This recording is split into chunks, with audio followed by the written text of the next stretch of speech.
Mistress Justine Cross, and welcome to my space, Dungeon East. I'm teaming up with Yandy to help you get started in this gorgeous, beautiful world of kink. What are some of the most popular fetishes are kinks? Well, in BDSM, it is a huge umbrella and there are so many different things that you can do, things that you're probably already doing that you might not call BDSM, but they are. The top 5 kinks in BDSM, I would say, are Corporal Punishment, Sensory Deprivation, Tease and Denial, Bondage, and Roleplay. Corporal punishment is anything where you're hitting the body. Some implements that you can use are something like this, which is the leatherette paddle by Yandy. This is pretty soft, but you can hit yourself pretty hard. Something that you always want to remember when you're doing corporal punishment with someone is to try it on yourself first, so you understand how hard it is or how soft it is to get a feel for it before you try it on your partner.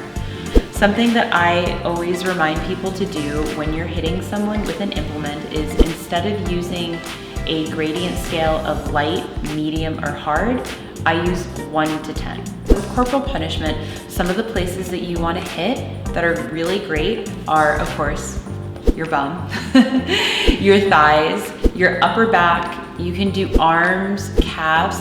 The only areas that you really want to stay away from are your face, neck, kidneys, joints, lower back, spine. Another really popular form of kink is sensory deprivation. So that would be anything where you're removing a sense. Most popular, obviously, is blindfold, but you can also do things with earplugs or having sound canceling headphones. That's also really popular for people to get into the mood that way. Here's a blindfold. Works as a sleep mask. Shh. A lot of people find that when they put a blindfold on or close their eyes, that it helps them get into the mood easier. It's also something that will help people, it heightens your other senses. So I used to use blindfolds a lot when I first got started, so I wouldn't feel self-conscious and people didn't know what I was doing. I mean, now I do, but I still like using them because I think it's so mean if someone doesn't get a chance to see me. So I think one of my favorite kinks is tease and denial. So like it sounds, tease and denial could mean, you're teasing someone by showing them something or doing something to their body and then stopping. I highly recommend this form of BDSM or kink because it gets people so excited and so frustrated in the most delightful of ways. So there's a lot of ways that you can do that. One of my favorites is having someone tied up and then walking away and sort of stretching and being beautiful in front of them and just stretching out my gorgeous body and showing off my sexy self. That's one way. Another way is you can take something like a vibrator, and Yandy has so many fun vibrators. This one's just really cute and hot pink, and put this on your partner wherever is going to be arousing for them, whether it's their genitalia or nipples. Some people have very sensitive erogenous zones in their neck. Some people like their belly being touched.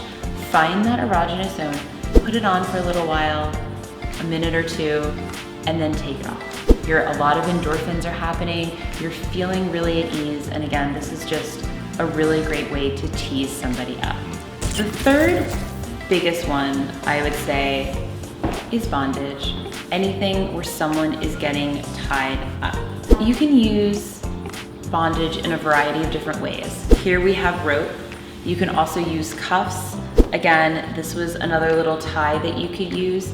The most important thing you always want to remember about tying someone up is you never want to leave them tied up and alone.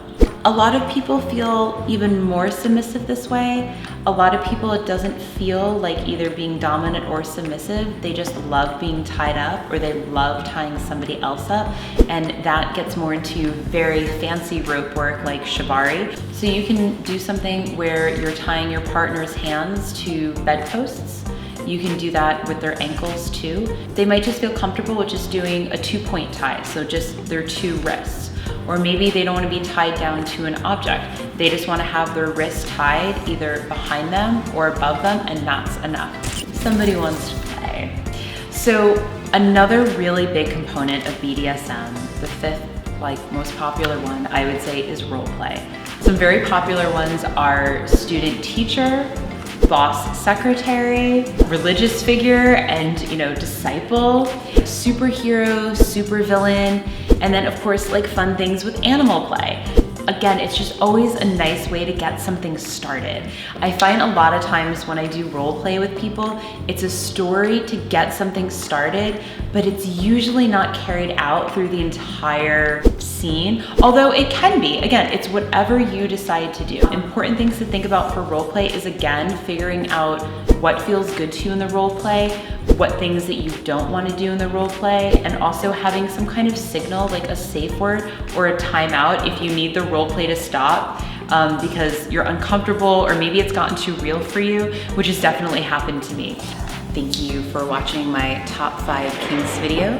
This is Mistress Justine Cross, and be sure to like, comment, and subscribe to everything I do on Yandy.com. And you can find all of my super sexy, dommy, delicious outfits on my curated page that I'm doing with Yandy. And be sure to follow me on Instagram as the Justine Cross. And if you're ready for some serious private instruction, you can always find me on onlyfans.com/JustinePlays. Hey YouTube, it's Sam. If we left you satisfied, prove it by checking out our channel, and don't forget to subscribe.